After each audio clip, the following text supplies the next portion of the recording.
We're watching films on the toilet, because that's what dads have to do.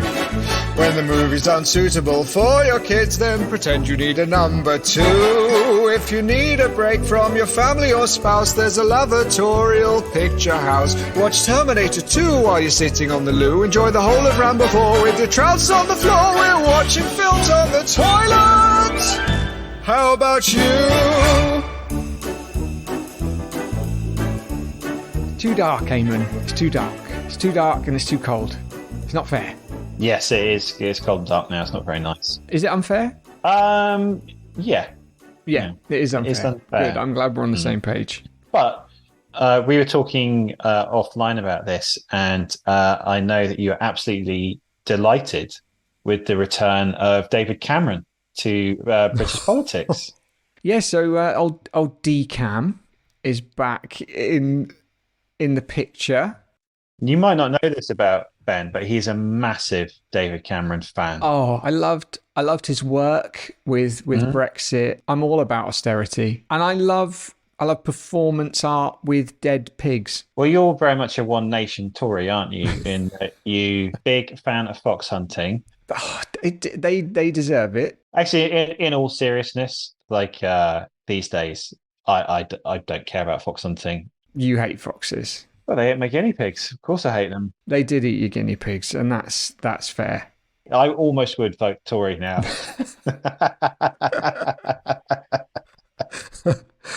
Wow. Yeah, I'm so happy that David Cameron's back. Should we get him on? Oh, I'd love that. Should we get him on the show? Yeah, it's like, oh, why did this guy go away again? We all loved him. It's like when a band releases an album, there's a lot of hype around them. They go away for a little while. Keep quiet so that hype just blows up when they come back. I feel like that's what David Cameron's done. He has played this to perfection. He's played it so nicely. He's waited long enough that we're all like, yeah, David Cameron. Woo! He's waited just long enough. Just long enough. Anyway, welcome to Watching Films on the Toilet, a political podcast in which two dads watch movies that they can't watch with their kids on the toilet. Because it's the best place to be, isn't it? So that's nice. And today we are going to be discussing the Killer. Sorry, to do that again. That was a weird intonation. Today we are going to be discussing David Fincher's new movie, The Killer, or as you see it on the side of buses, the K_full_LLER. I've not seen that. Which is my preferred title. A lot like Seven. Yeah. The K__LLER. Excellent. So we'll be discussing that later. Keep it short today. Probably about 10 minutes time. Yeah. So if you don't like banter, then just scroll ahead. So first up, Eamon, do we have any correspondence? Yes, I have a letter. Last episode, we had a chat about Ellen Burstyn's character in The Exorcist sequel that we watched.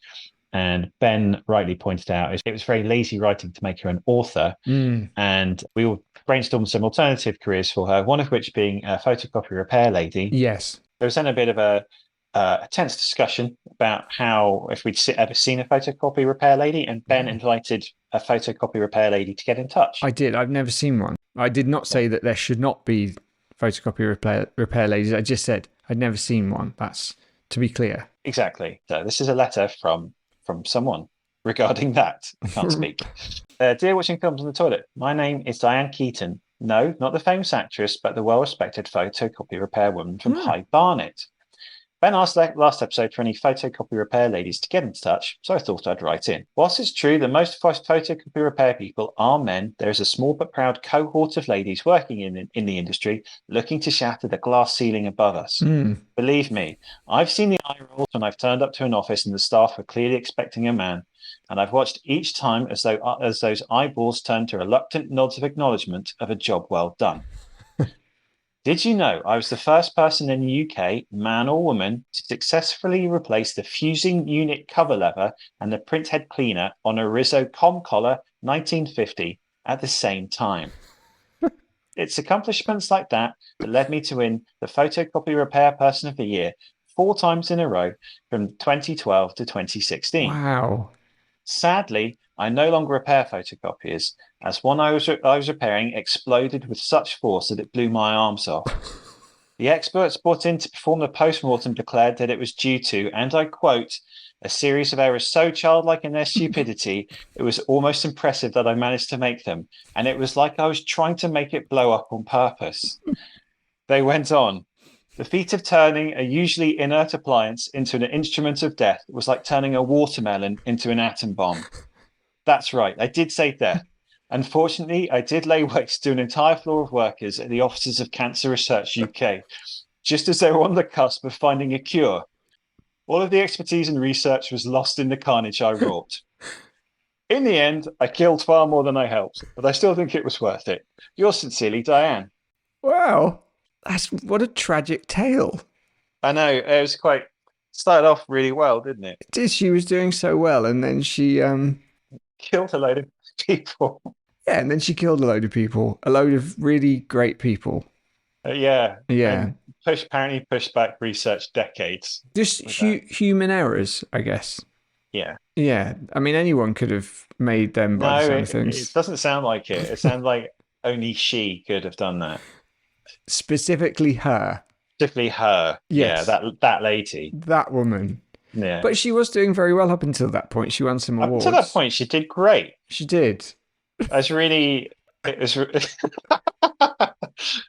was really heartening to hear, especially when she fixed that collar 1950. Yeah, I'd never heard of that. That's a tricky machine. It is a tricky machine. Notorious. Well, it's good to hear that there are a lot of female photocopy repair people out there, and not all of them wreaking havoc. Despite that, I would happily hire one. You don't hire that lady. Not Diane, but no, not her. Any other female photocopy repair person. Right, Ben, did you have any correspondence? I do. So in the last episode, we were talking about Killers of the Flower Moon. And I said that as I left the screening, I overheard a woman talking to her partner about how she was unable to relate to the female character in the film. Yes. Which I was quite shocked by because, she went through a lot. Anyway, received a letter about from that woman. Oh. So there we go. So it's Dear Watching Films on the Toilet.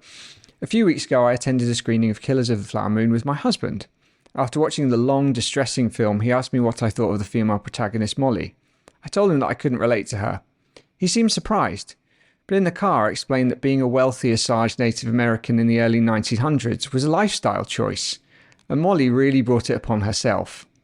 I was also appalled by the film's depiction of whites, and I will be suggesting that the BBFC bans the film before it's released on Apple TV, along with 12 Years a Slave, Malcolm X, and This Is England, which all depict their hard-working white characters unfairly. I'll also be keeping a close eye on your podcast, which I hear is very popular with immigrants. Kind regards, Suella Braverman. Oh. So it was Suella. Sad to see her go, isn't it? We all loved her. It was. I'm so glad that she's been martyred by the Prime Minister and the far right, the right-leaning Tories are going to embrace her for the spokesperson for them that she is. So, it's all every cloud. That's right. I mean, I look at it as a double win. So yes. she's moving on to even more hardcore pastures, which we love to see. And we get David Cameron back. Oh, I mean, that is... It's like Christmas and birthday at the same time, isn't it? That's what you get. I mean, what you get with a lot of so-called comedy podcasts is a lot of left-leaning nonsense. Not here. Yeah. We love those guys. Yeah, a lot of snowflake bitching. But in our podcast, we are very much punching down. Exactly. Did you manage to guard the cenotaph at the weekend when you went into London? Yeah, me and my buds. Yeah, you and your pals. You did guard it. I was there with the football lads. Yeah, do you remember them? I do, and I'm fairly sure they were all there at the weekend. Yeah, we've talked about them, I'm sure. Football lads. Yeah, I hired them to defend a bench that I think my dad built in Saltash. £5 each and a sandwich. But it worked, did it? You managed to protect the monument?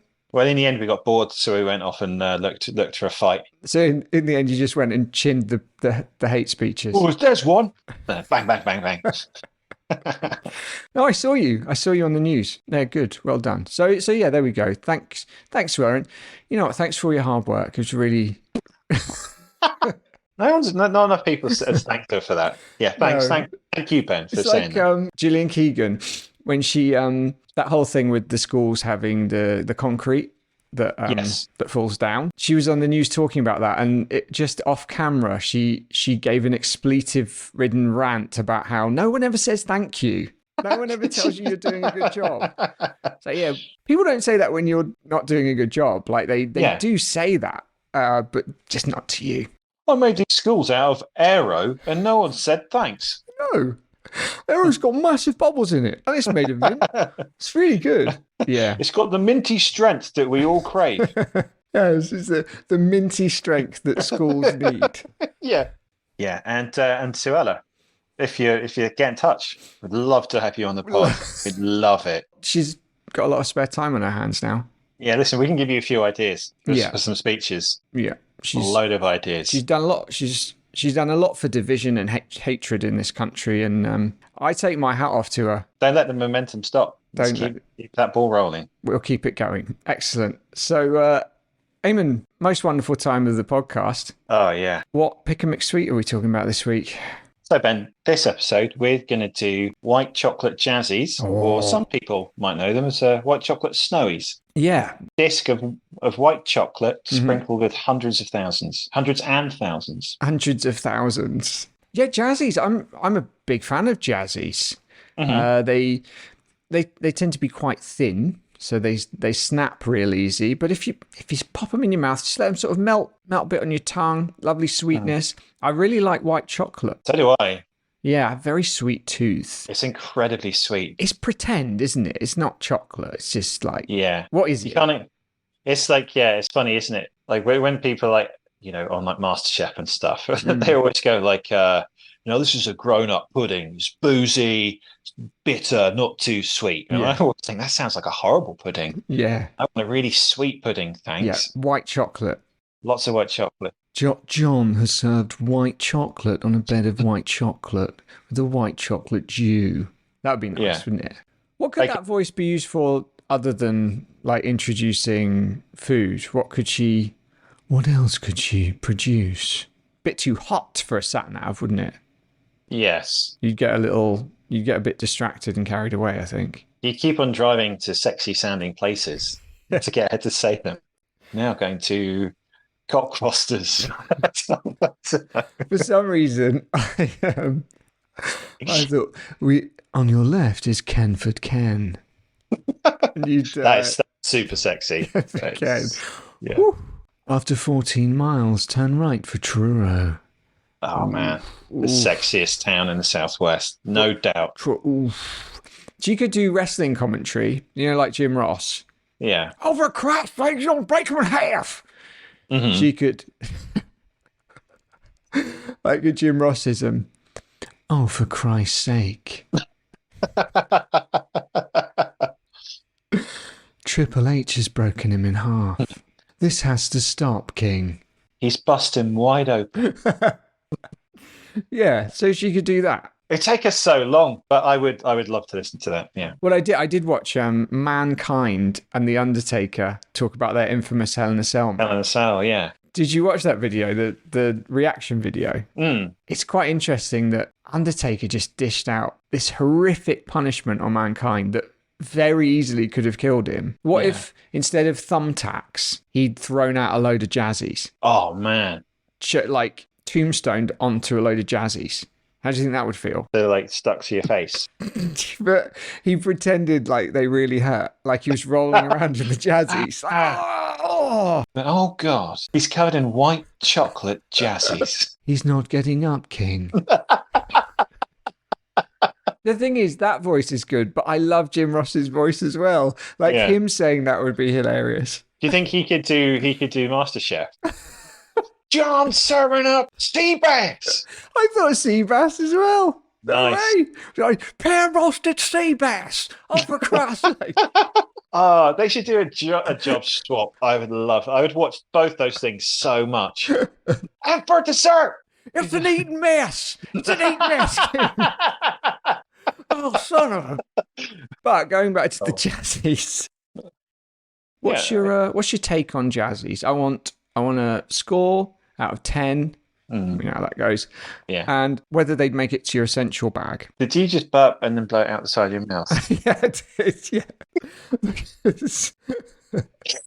That was smooth. Because that's what a gentleman does. Can't burp into the mic. Here's the thing, I quite like them, but it's rare that I put them in. If I was like given like a miniature kiddies bag of them, for example, if my kids were given them and they didn't want to eat them, I'd quite happily work my way through them. You'd save them, wouldn't you? Yeah. Save them until they'd gone to bed. You'd run a bath. Yeah. Yeah. You'd light some candles.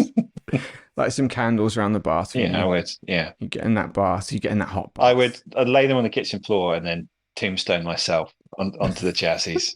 Tombstone yourself. You know how that would work. To just jump head first onto the Jazzies. Dive. Yeah. With arms tucked in to the side of your body. Jump up off the side, man, face first on the Jazzies. I'd probably give them 6 pick out of 10 mix, but they probably wouldn't make my essential bag. What about you, Ben? I do like them. Yeah, if they're on offer, I'll put them in. Most def. They're quite light. Yeah. So you can get a good stack. They're good to nibble on. I think I'd give them 8 pick out of 10 mix. And they would make my bag. Okay. Good stuff. All right. Cool. Well then, leaving that behind us, it's time to talk about the K_full stop LLER. How did you watch Netflix's The Killer? I just watched it at home in my front room. I would have liked to have seen this in the movie house. Yeah, it's good looking. Yeah. What did you drink for me this week? So I may summer-wee the film in the time it takes you to do a good hearty wee. I drank a whiskey flight, which is a posh phrase meaning lots of whiskey. So if you're rich and you decide to drink loads of whiskey, you're not an alcoholic. Right.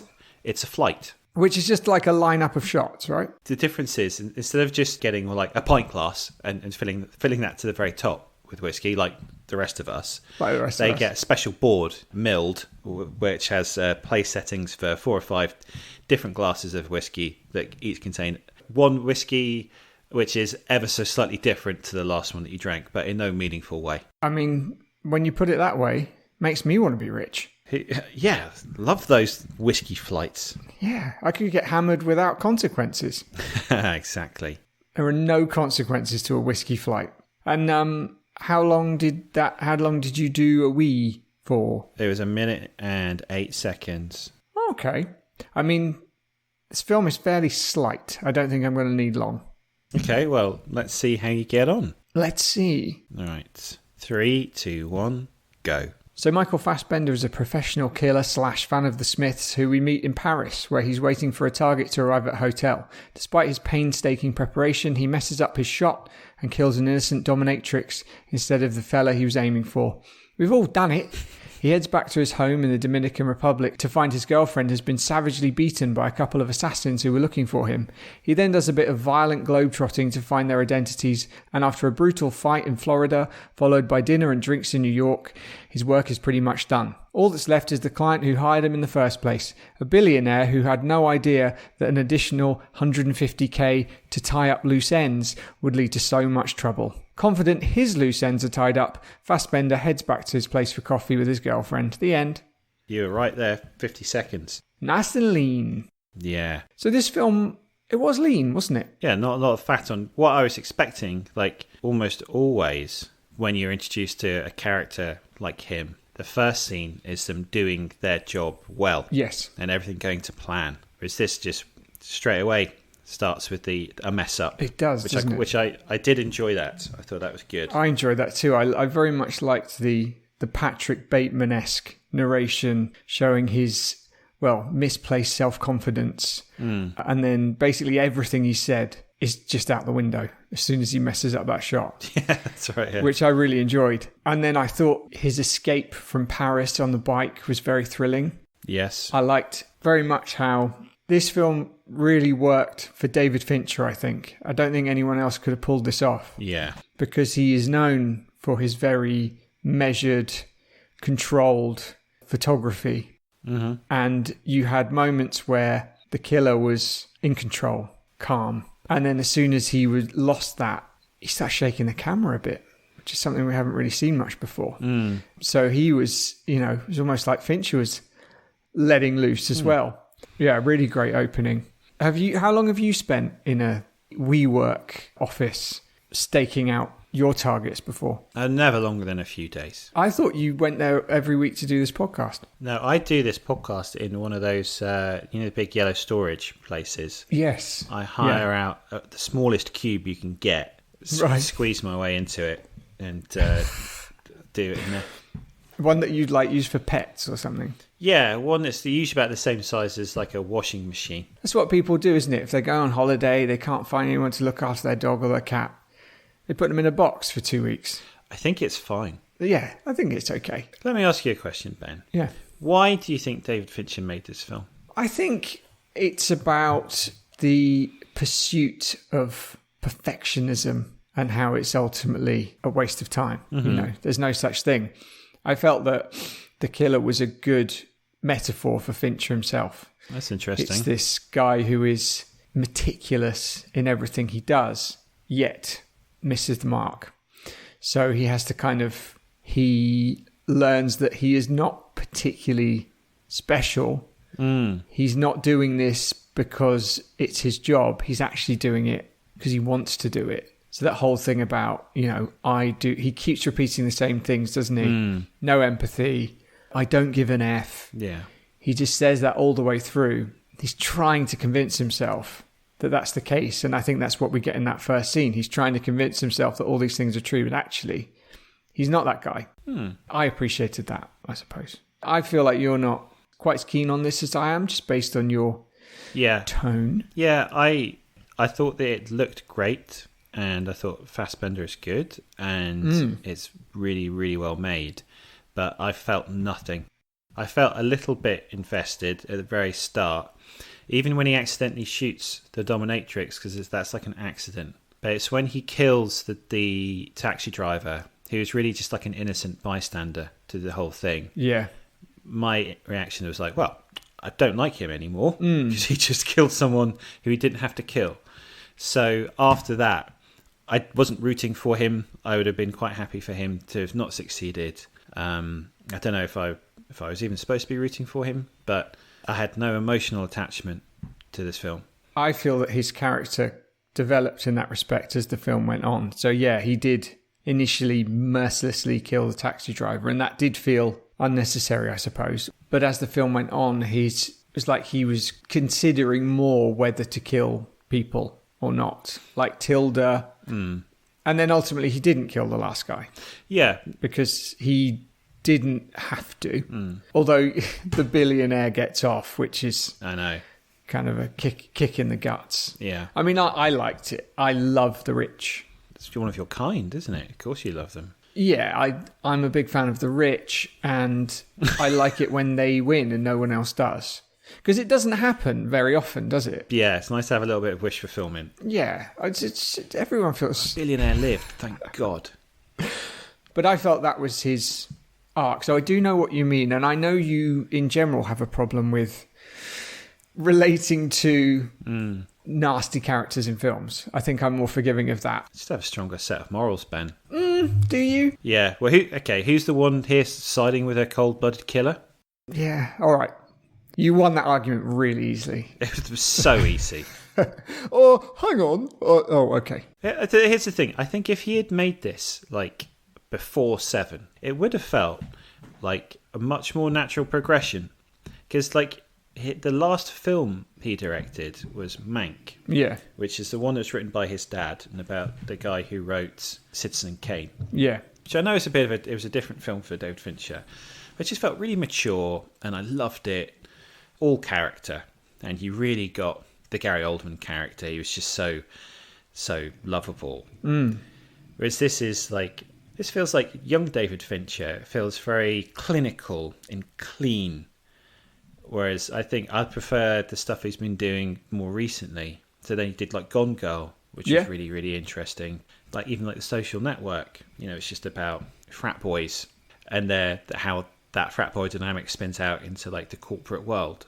So this just kind of felt like something he should have made when he was like in his 20s, rather than now. could look at it like that. I think that was what appealed so much to me. It was not what I was expecting at all, and kind of not in keeping with his recent trajectory. I didn't like Mank very much. It was quite a bit of a think piece, wasn't it? Yeah, it was far too intelligent for me. Whereas this, I thought was great. I think I'm probably right. Okay. What music would you listen to when if you're planning a hit? Oh, that's a good question. I really liked the use of the Smiths' entire back catalogue. It was quite amusing, just her and Morrissey the whole time, and then bang. I think the Smiths would be up there, possibly be something I'd have to be very focused by. Would you listen to any of your thrash metal? Oh yeah, maybe a bit of Slipknot. It might get me too jacked. I don't think I could lower my heart rate to Slipknot. No. I don't know. There's a band, maybe a bit of Girls Aloud. You've got eclectic taste, haven't you? Yeah, a bit of that. It can't be too calm, but it can't get you too pumped. Like, you couldn't listen to DMX while you were sniping someone. You'd be murdering everyone. You would be. Yeah. That would be too much. It might end up being like a film soundtrack. Yeah, it's a good answer. What would you listen to?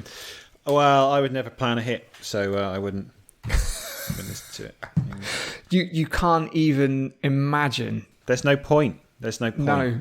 You listen. You can conceive of, plan, and execute an assassination in your head, no problem. I can't conceive of it. It's too difficult for me. Okay, man. There's a nasty billionaire. Someone's willing to give you $5 million. Would you do it? 100%. Excellent. Good. So in that scenario, which I know you couldn't relate to the other one where... Yeah. I was just imagining like normal people. In this scenario, what would you listen to? Yeah, no problem. I think I would go for something truly relaxing, just to take my, like I get nervous when I'm like playing like a club level tennis match and like I want to be sick. So like the prospect of like killing someone, I think like my anxiety would be like off the charts. Yeah, I'd be like white. Yeah, like not sleeping. So it would have to be something like unbelievably relaxing. So I think maybe a bit of Enya. Yeah, okay. And I know what you're going to say, Orinoco Flow. Actually, no. Yeah. Caribbean Blue. Oh, okay. I mean, I'm just imagining you like horribly anxious in that room for 2 days.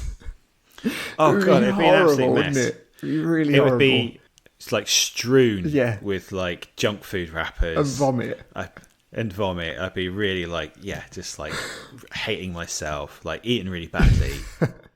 I really enjoyed when he took the bun off the McDonald's breakfast. That was good.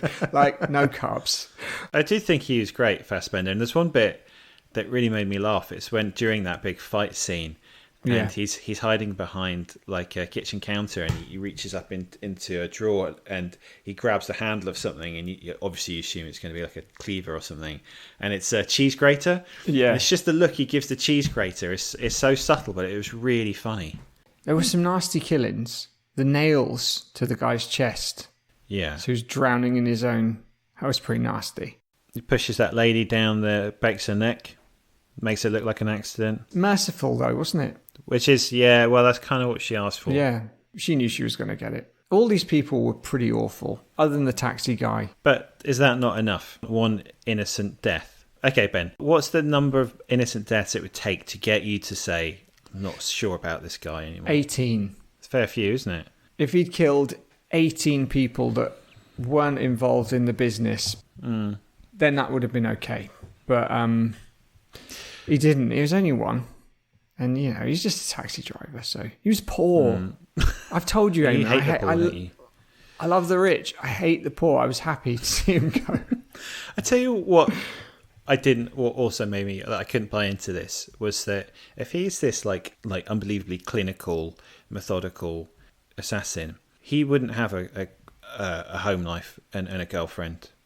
Just wouldn't. But that's it, isn't happen. It? And I actually didn't like the music choice for Morrissey, because if he is this sort of cold-blooded killer, he's not going to listen to emotional sort of navel-gazing music. He would listen to it would be classical music, wouldn't it? That's what the the obvious choice would be. That's the obvious choice, but Morrissey, the Smiths have just thrown out bangers after bangers. Saying... Why can't he like good music? Why have you got against professional killers, Eamon? What have they done wrong? I've got a real bee in my bonnet about these professional killers, and I've been waiting to get this off my chest for a while. God. He said, they don't listen to good music. They're not allowed to have girlfriends. They can have what they want. You know, they're taking out the scum of society. They're taking out, and some rich people. So this should have been directed by someone else and marketed at 14-year-old boys. What he's tried to take a concept, a film that doesn't have the gravity for adults to watch and go, that made me feel something. It's just like something for 14. Yeah, it's because it's based on a graphic novel, isn't it? It's like sorry. Where are you going with this one? Graphic novels are bullshit. I thought anyone who reads them are children. Okay, yeah. I thought that's what you were going with it. Yeah. Yeah. Well, that's not true. What's the story all about? Why can't there be pictures to show me? I don't get it. I have to read more. What? Oh, I wish if it had based on a book, like Gone Girl, a successful novel, I would have enjoyed it more. But instead, it was just a picture. Also, you've changed, Amy. You're pretentious. Well, I don't like. You even said you like Gone Girl, which is a book. God. What I don't like is like you read a graphic novel, and if someone mistakenly saw you on the train from afar, and I go, "Oh, like that person looks pretty educated." If you were to just remove all the pictures and just be words, it'd be like a leaflet. Yeah, but that's the point. I'm not going to get into this with you. No, come on. The pictures comic books are rubbish. The story, Eamon. But what's that phrase? Comic books are rubbish. It's that one. And stories, pictures worth like 4 or 5 words. Max. You defeated me again. I can't argue with that. This is a picture of a cat. Right, 7 words. I very much enjoy graphic novels. The point is, Eamon, your brain actually has to do quite a lot of work to piece the pictures together. So, what your the cerebral experience of reading a graphic novel is probably, there's probably more to it than a book, where each word just like the words just do the work for you, really, don't they? He saw a bottle. Like, that's right, yeah. Well, he saw a bottle, didn't he? Looking at something is far harder than reading a load of words. Yes, really. Making those links is about those connections. And I guess that's just something that you can't do. No, I do. In all seriousness, I read Watchmen, the Alan Moore thing. I thought that was really, really good. Yeah. I mean, that's like the most famous graphic novel, if you want to big that up. And the only good one. All right, yeah. Right. Should we wrap this up? Yep. So, Ben. Mm-hmm. Sorry, bit of wind there. A little bit of my fish finger sandwich is repeating on me. Yeah. 2 sources, by the way. 2 sources in there. Of sustained fishing, like source of where the fish come from. Is that what you're talking about? Source of the fish? No, in my sandwich there are two sources. Oh, like sauce, like ketchup. I mean, you've read so deeply into that. I don't want to carry on the conversation. Let's just stop. Let's stop. You're talking about fish from 2 places. I'm like, wow, I'm not going to know where it came from. I don't know what fish it is. Would you flush this film? For fuck's sake. Would you flush this film away like the killer flushes away all those parts of his guns in a river and stuff? Or he throws his helmet in a river, I think. Mm. You ever thrown your helmet in a river? Yeah.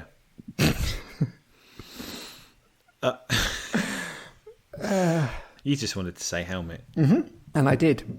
Or would you fish it out like that dead attorney/handler's body would be fished out of a bin by some poor innocent trash guy? Difficult one, this, because if there was a third option where you go, it's basically in toilet purgatory, just stays where it is, I would choose that. It's well made, looks great, like you said, good pace, but I can't in all good conscience fish it out. I think the story was so light. I think a film should make you feel something, and I felt a little bit exhilarated, but I kind of feel like you need to have more engagement with the characters to feel big emotions, and I was not engaged, so I didn't feel that much. What would you do, young Ben? I'm disappointed, but I can't argue with that. You feel how you feel. I would definitely fish it out. I really enjoyed it. I thought it was lean. God, that's all you can say, though, is that it's lean. Looked great.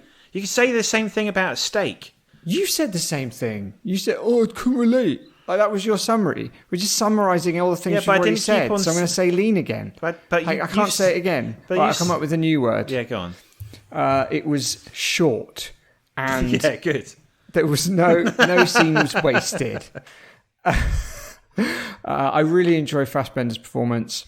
I like the way it was shot, and I enjoyed spending time with that character, even though he was a pretty despicable human being. I was pretty jazzed by it all, and I'd like to see him return. I'd like to see the killer do some more stuff. I know there's a lot more graphic novels which you wouldn't have read, so lots more stories to tell. If you can call them stories, you know. Yeah, well, like I say, when you boil it down, it's like a church leaflet's worth of material. That's why it's so lean. Yeah, that's right. I didn't use that word. So yeah, I would have fished it out, but I guess because you're like all pure and you know you love Jesus, a grown up, then we have to flush it away, which is really sad. Yeah, good. I'm glad. Might take a hit out on you because you've upset me. That's the rational response. And that's a good reason. Yeah. By the killer. By the K_full_LLER.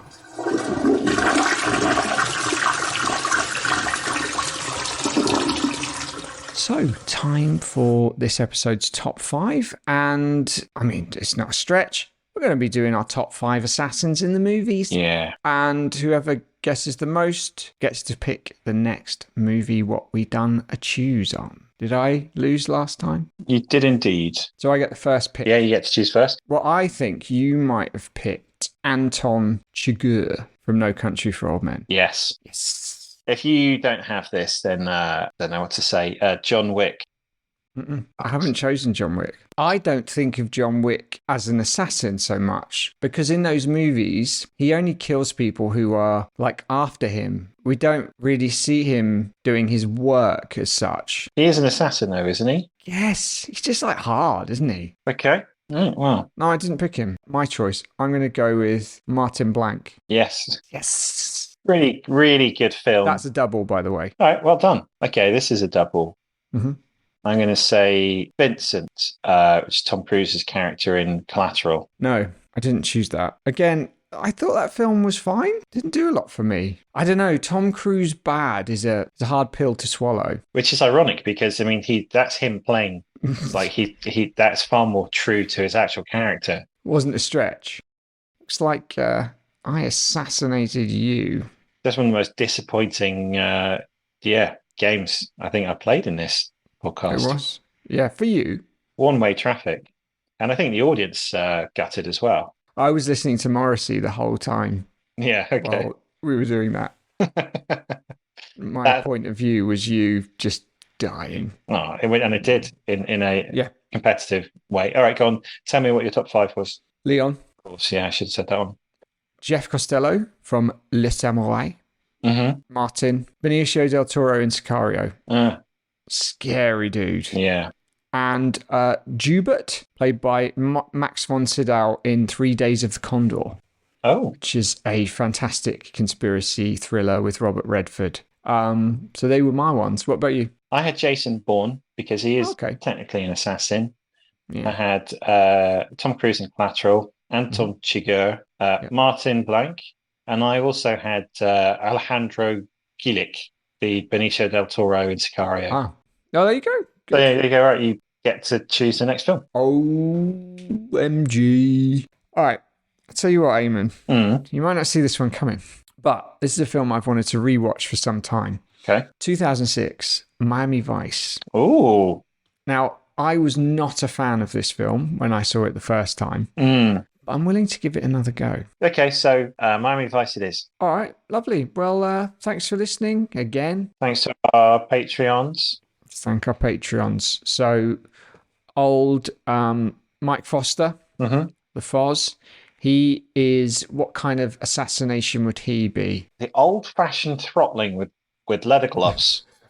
So he's got the decency to show you his face while he does it. He would do it in front of you. He wouldn't creep up behind you. Whereas Raph is a high-powered sniper bullet to the face. Yes. You don't see it coming. And it just explodes. And then it's over. My mum, what kind of assassination is she? Have you ever seen that clip of Christopher Lee talk in weird detail about what it's like to stab someone in the back? No, I haven't. He's sort of going, of course people get it completely wrong. When you get stabbed in the back, they go, oh! It does not happen like that.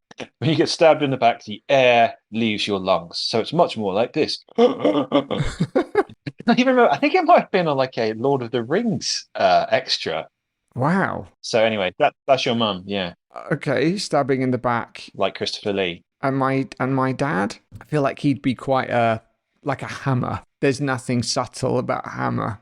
Oh, he would, in Drive when Ryan Gosling puts a bullet against someone and then acts like he's going to hit it with a hammer instead. He'd do it. But your dad would do it 100%. Yeah. He'd whack the bullet. But he would use a toppy hammer.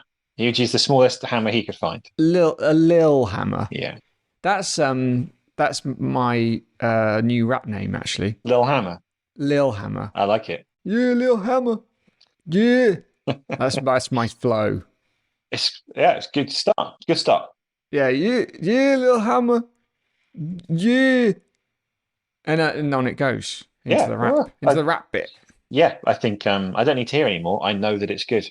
Obviously. Do you have a record deal? Yeah. I mean, if it was up to me, I'd give you four deals. 4 deals. Excellent. That was, I guess this was worth it. It was. Yeah. And I are just off to sign the paperwork on his 4 record deals that we agreed to. Yeah. So we will see you next time. We will. Keep flushing. Little hammer.